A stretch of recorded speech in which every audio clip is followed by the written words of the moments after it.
Warren Oates gained recognition primarily for his unconventional and intense performances in Western films produced by Hollywood. Although his career began slowly with minor television appearances, he eventually achieved a cult following in Hollywood. If there existed a patron saint embodying the essence of toughness, it would undoubtedly be Warren Oates.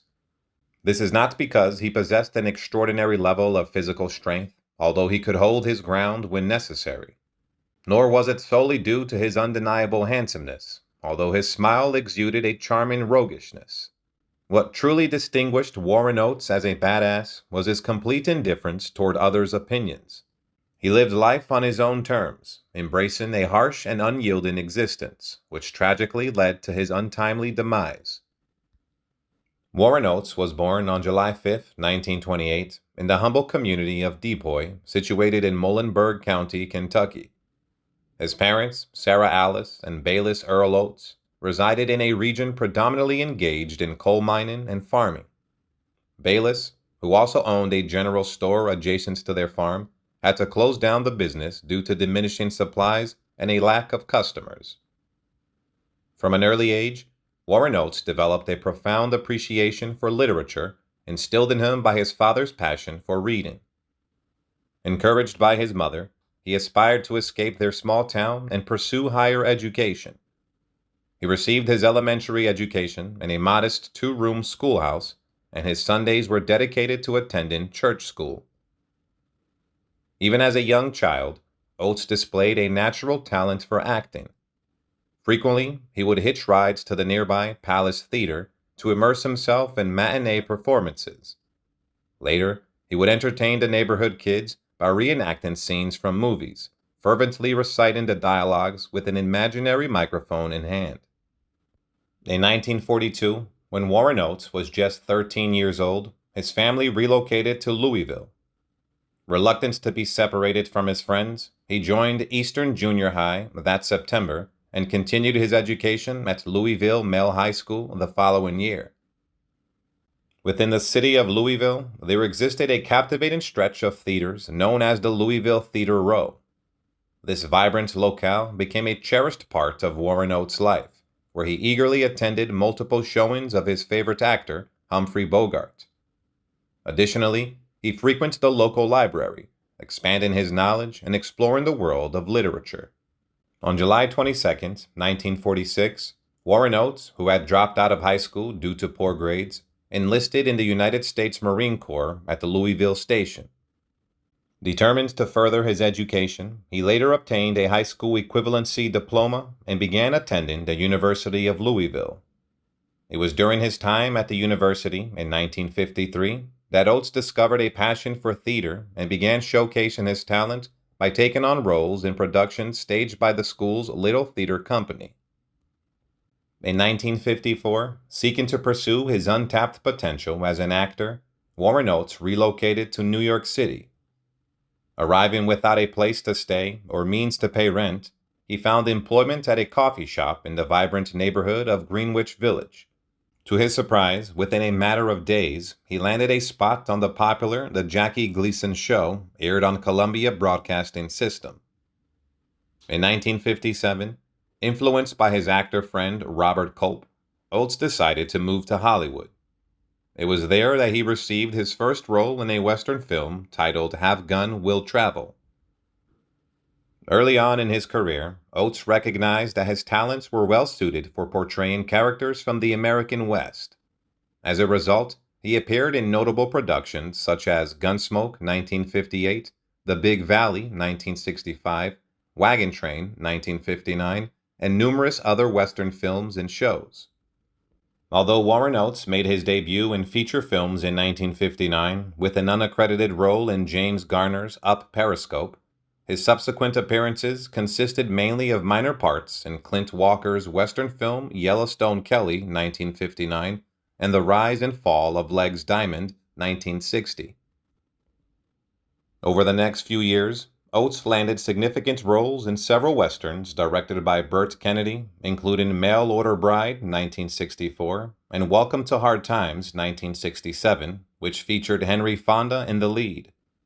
He also played a notable role in Norman Jewison's In the Heat of the Night, 1967, a film that went on to win multiple Academy Awards.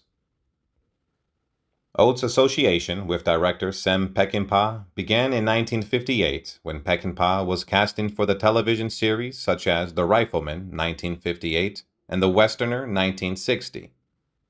Despite their tumultuous relationship, Peckinpah recognized Oates' talent and gave him significant roles on the big screen, starting with Ride the High Country, 1962. The collaboration between Warren Oates and director Sem Peckinpah reached its pinnacle with the creation of one of the greatest Western films ever made, The Wild Bunch, 1969.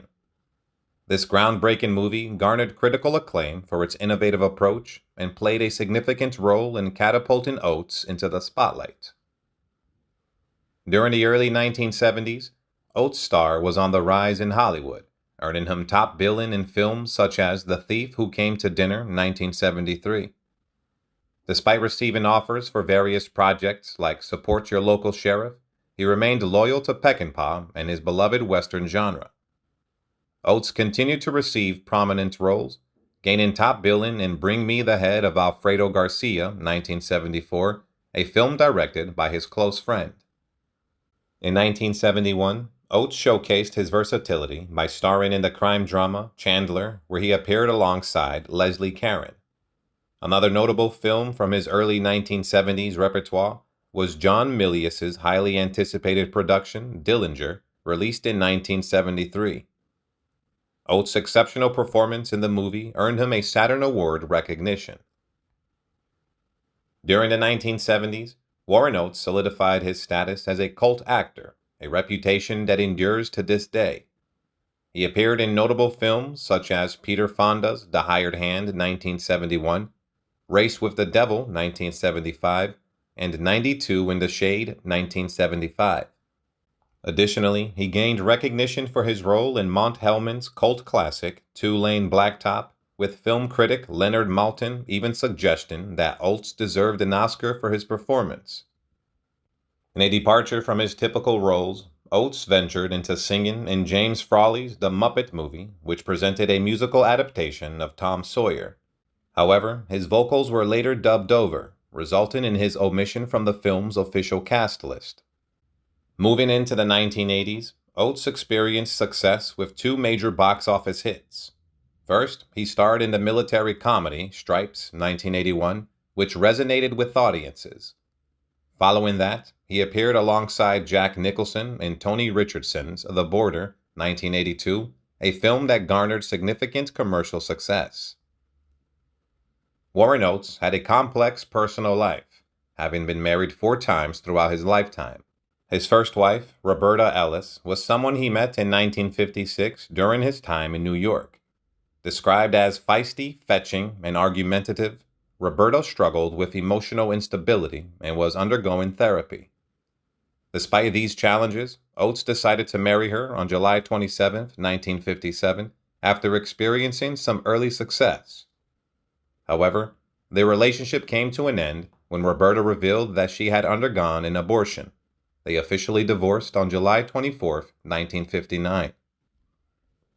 In 1959, Oates met Teddy Farmer, his second wife, at a popular Hollywood club they both frequented. Although Teddy initially found his looks unconventional for an actor, they began dating and eventually tied the knot in August 1959. Together, they had 2 children named Jennifer and Timothy. However, their marriage ended in divorce in 1966. Oates' third wife was Vickery Turner, an actor, playwright, and novelist whom he met on the set of the film Crooks and Coronets in 1968. They exchanged vows in 1969, but separated in November 1974 after being together for 4 years. On August 24, 1977, Oates married Judy A. Jones. Tragically, Judy discovered him lifeless in his sleep on the afternoon of April 3, 1982. The cause of his untimely passing was attributed to a heart attack. Oates was only 53 years old at the time of his death. Goodbye, and rest in peace, legendary actor Warren Oates. Warren Oates.